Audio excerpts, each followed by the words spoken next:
de parole s'il s'agit de rendre grâce à Dieu. Déjà, ma vie en elle-même, à cette heure où je parle là, c'est un miracle. Donc, pour ce miracle-là, déjà, je rends grâce à Dieu. Pour mes enfants, je rends grâce à Dieu. Pour le mariage dans lequel je suis, c'est-à-dire l'homme de ma vie, je rends grâce à Dieu. Pour le miracle, que je sois dans un groupe de prière, une famille de prière, et que je sois avec vous, je rends grâce à Dieu. Mais j'aimerais rendre témoignage pour ce qu'il a fait pour moi, je crois il y a 6 ans, il y a 7 ans. Quand je partais accoucher de mon fils, je ne suis pas sortie de l'anesthésie. Vous vu que quand je suis allée accoucher, on m'a dit que je devais accoucher par voie basse, c'était programmé. Je suis allée, mais de 7h à 17h, je n'accouchais pas. Jusqu'à ce qu'on me dise, on me fasse une dernière échographie, on me dise que non, l'enfant a un circulaire. C'est-à-dire que le cordon ombilical qui l'étrangle. Mais quand il pousse, il remonte comme s'il y a une main qui lui dit ne continue pas de descendre parce que tu vas mourir. Donc quand l'enfant pousse pour que le col s'ouvre, il remonte. Ça, c'est le médecin même qui a témoigné. Ils disent qu'en principe, il ne devait pas rester parce qu'il a fait plus de journées dans mon ventre en train de pousser. Et donc, c'est le lendemain qu'on m'a programmé pour me faire la césarienne. Et ça a été un lendemain de 13 heures en clinique. Et donc, quand j'étais sur le billard, on m'a injecté l'anesthésie. Le médecin m'a demandé si je sentais. Il me dit oui, je sens. Il dit non, ça va être dans ma tête. Il a insisté, il piquait mon gros orteil. Je dis mais je sens. Je sentais comme des aiguilles. Il dit non, c'est dans la tête. Et là, toute l'équipe était là. Ils m'ont opéré. Première couche, il n'y a rien senti. Deuxième couche, il n'y a rien senti. Troisième couche. J'ai tellement crié que j'ai parlé mon dialecte. J'ai appelé Dieu dans mon dialecte. Et tout de suite, ils m'ont piqué une dose qu'ils n'ont pas calculée. Donc on m'a assommé. C'est-à-dire qu'ils m'ont fait une anesthésie générale sans dosage. Parce que je vivais la déchirure. Voilà. Donc la partie n'a pas... Je leur ai dit que j'ai senti. C'est parce que j'étais naturellement conçue avec un souci cardiaque.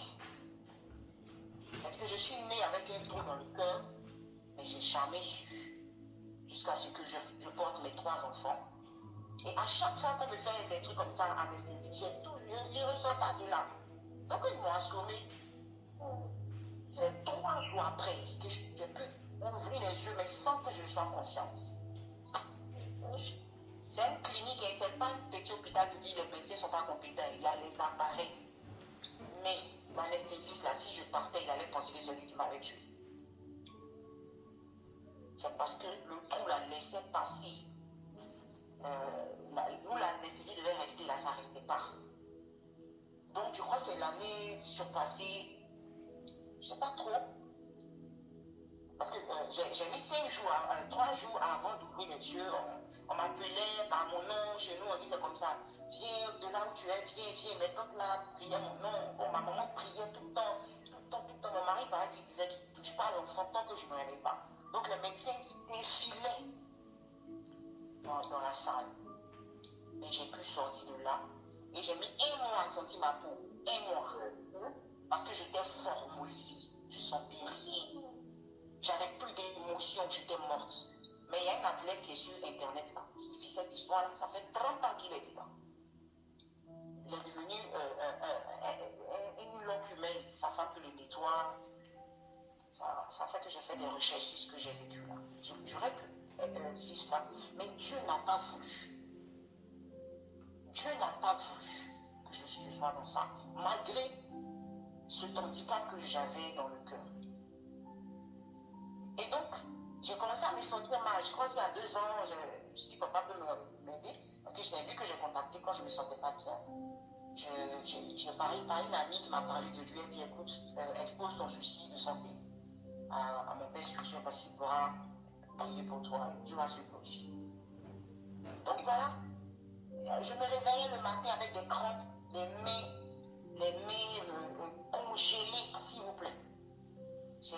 dois masser, je dois faire des trucs là pour pouvoir avoir le sang circuler dans mon corps. Et donc c'était difficile. Je refroidis comme s'il était sorti du congélateur. Le fait de pompe sévère, c'est que ça commençait à m'énerver, ça devenait lourd, ça devenait fatigant. Et donc quand elle m'a conseillé de parler au berger, ben, je l'ai appelé. Je crois que c'est lui qui m'a appelé. Je ne sais pas trop, mais je crois que papa m'a appelé. Et puis, je lui ai exposé le souci. Il a prié pour moi. Et il a prié pour moi. Je suis partie à l'hôpital et tout. On dit non, le trou fait 8 mm. 8 mm dans mon cœur. Mais bizarrement, comme j'ai dit au début de mon allocution, j'ai dit mon foie là. Ah, c'est mon corps. J'ai dit quand j'ai tapé, j'ai dit qu'il y a un loup dans ton corps là. Ça te plaît, pourquoi les sables est loup sur moi? Mais ma foi là, c'est pas ému. En tout cas, papa est venu même. Je dis qu'il est venu plomber ça en moi-même. Il est venu m'aider. Oui, parce que je suis un être humain. Dieu l'a utilisé pour que je me remette à niveau. Parce que j'étais figé sur le cas santé. J'étais figé sur ce que je ressentais.